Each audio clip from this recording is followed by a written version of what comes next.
এই সানস্ক্রিনটার সবথেকে খারাপ দিক হলো স্কিনে পানি লাগলেই এটা উঠে যায়, এবং যাদের স্কিন ঘামে তাদের জন্য তো এটা একদমই পারফেক্ট হবে না। কারণ যাদের স্কিনে ঘাম হওয়ার প্রবণতা আছে তারা যদি এটা ব্যবহার করে আরও বেশি ঘাম হতে পারে এবং এটা উঠে যাবে অবশ্যই ঘামে। খুবই একটা বিরক্তিকর জিনিস এই সান প্রোটেকশনটার। কথা বলছিলাম দ্য রেমিডিস্ট বাই ডক্টর রাজেশের একটা সানস্ক্রিন নিয়ে।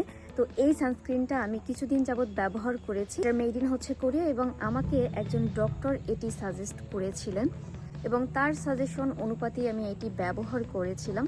তো এটা ব্যবহার করে আমার কাছে একদমই ভালো লাগেনি। হ্যাঁ, এটা খুবই ভালো একটা সান প্রোটেকশন, খুবই ভালো অয়েলি এবং অ্যাকনি প্রোন স্কিনের জন্য। এটার SPF হচ্ছে 50+, PA+++।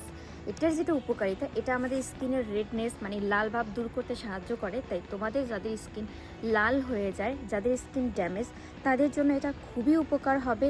কিন্তু তোমার স্কিনে যদি অতিরিক্ত ঘাম হয়ে থাকে বা একটু ঘামের সমস্যা থাকে, একটু রোদে বা একটু গরমে যদি ঘেমে যায়, কিংবা তুমি হয়তো বা কিছু একটা খাচ্ছ, পানি খাচ্ছ, বিশেষ করে পানি খেলে এই সাইডগুলো থেকে ঘেমে ঘেমে উঠে যায়, একটু পানি লাগলেই আমার উঠে যায়, এই হচ্ছে একটা বড় সমস্যা। তাছাড়া এটা কিন্তু খুবই ভালো, স্কিনে অ্যাপ্লাই করলে একটা শান্তি পাওয়া যায়, একটা কুলিং ইফেক্ট পাওয়া যায়। কারণ এটাতে কিছু জিনিস আছে যেমন গ্রিন ক্লামিং কমপ্লেক্স, এছাড়াও আরও কিছু উপাদান আছে যেটা আমাদের স্কিনকে আরও বেশি সুদিং করতে এবং কুলিং করতে সাহায্য করে। সো সেক্ষেত্রে তোমরা চাইলে এটা ইউজ করতে পারো। এটা আমাদের স্কিনকে সূর্যের ক্ষতিকারক রশ্মি থেকে প্রোটেক্ট করতে দারুণ সাহায্য করে। এটার দুইটা অপকারিতা ছাড়া আমি আর কোনো রকমের অপকারিতা দেখি না। এটা খুবই ভালো। তোমরা জানো যে কোরিয়ার প্রত্যেকটা সান প্রোটেকশনই কিন্তু খুবই ভালো হয় যদি সেটা অরিজিনাল হয়। তারপরেও আমাদেরকে কিছু বিষয় মাথায় রেখে দেখে কিনতে হয়।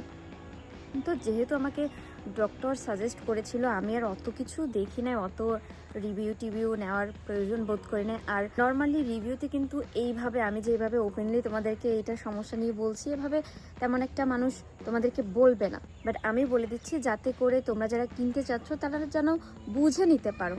বাট এটা অল ওভার সব স্কিনে ইউজ করতে পারো, কোনো সমস্যা নেই। কিন্তু অ্যাকনি প্রোন এবং সেনসিটিভ স্কিনের জন্য খুবই ভালো। আর স্কিন যদি ড্যামেজ হয়ে থাকে তাহলে তুমি এটা ব্যবহার করতে পারো, খুবই উপকার পাবে। কিন্তু ওই যেটা বললাম, যদি অতিরিক্ত ঘাম হয়ে থাকে তাহলে ইউজ করবে না। ওকে, এটা সব থেকে ভালো দিক হচ্ছে এটার টেক্সচারটা খুবই ভালো, আমার ভালো লেগেছে। এটা স্কিনে খুব ভালোভাবে ফিনিশিং হয়ে যায়, কোনো রকমের হেভি ফিল হয় না। তারপরে হোয়াইট কোনো রকমের ক্যাস্ট স্কিনে থাকে না। আর এটা ডার্মাটোলজিক্যালি টেস্টেড, তাই তোমরা নিশ্চিন্তে ইউজ করতে পারো যদি ওই দুটো প্রবলেম তোমাদের না হয়।